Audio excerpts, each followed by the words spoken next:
fois que vous aurez démonté ce panneau-là, vous allez accéder à tout ce panneau complet qu'il va falloir enlever. Donc, qui tient par deux supports ici. En fait, ça vient se soulever et on tire vers nous. Il faudra dérifter l'ancien système, le re-rifter donc le système à câble, hein, comme je vous ai montré tout à l'heure sur les 4 plots A, B, C, D.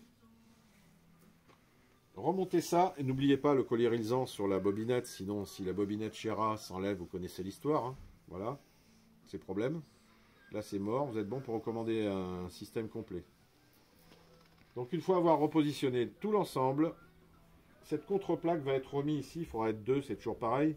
Parce que quand vous allez couper le collier Ilzan derrière, pour remettre la bobinette Shera qui est juste derrière le moteur, qui est ici, puisque c'est l'axe du moteur qui va être entraîné dans le pignon d'engrenage, il faut couper, donc il faut être deux, un qui coupe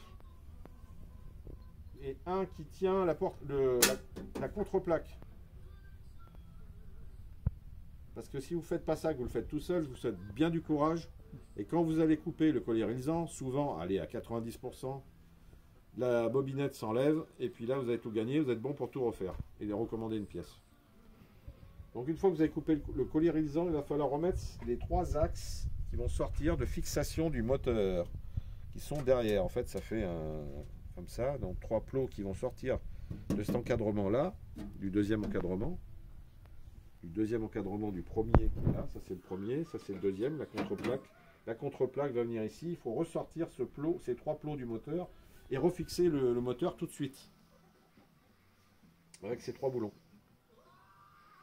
Et pour ça, il faut en même temps être deux, parce qu'il y en a un qui appuie pour sortir l'axe du moteur et l'autre qui pousse pour rentrer dans l'axe de la bobinette, rentrer l'axe du moteur.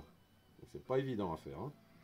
Une fois que vous avez monté les 3 boulons, vous remontez vos 3 boulons, vous remontez vos fixation de la contreplaque, ces boulons qui sont là. Et après, il va falloir refixer la commande d'ouverture de porte, qui est aussi par câble, archaïque. Hein. Ça, c'est vraiment archaïque. Hein. D'autres marques où il n'y a pas ça, chez Mercedes, Audi, BM, ils ne se tracassent pas comme ça. Hein. C'est une crémaillère qui part du système de moteur, une crémaillère et point barre, et ça casse jamais. Le seul truc qui casse, c'est le moteur. Et on change le moteur et basta. Là, c'est une galère. Là, si vous allez chez Porsche, ils vont vous facturer minimum 15 heures pour faire le bazar. Alors 15 heures à 200 balles de l'heure, faites le calcul. Le calcul est vite fait. Hein. Bon. Alors après, une fois que vous avez remonté ça, il va falloir remonter ce câble-là, le refixer au panneau qui est là, ici. Et refixer la connectique à l'intérieur du moteur qui commande toutes les commandes de porte. C'est-à-dire toutes ces commandes-là. Hein. Donc tout ça, c'est relié par ce câble qui est là, simplement. Là. Et ça vient dans le moteur. Il faut refixer ça et remettre la commande de câble ici d'ouverture de porte. Voilà, une fois que vous avez remonté le panneau, vous remontez le panneau et vous checkez l'ensemble, voir vous mettez le contact et vous recheckez avec les boutons pour voir si tout l'ensemble monte correctement, si ça monte et si ça descend. Si ça monte et si ça descend, vous avez gagné au bas mot 1000 € parce que c'est au minimum ce qu'ils vont vous prendre chez Porsche. Voilà. Sur ce, les gars, bon courage. Ciao, ciao, à la prochaine. Salut.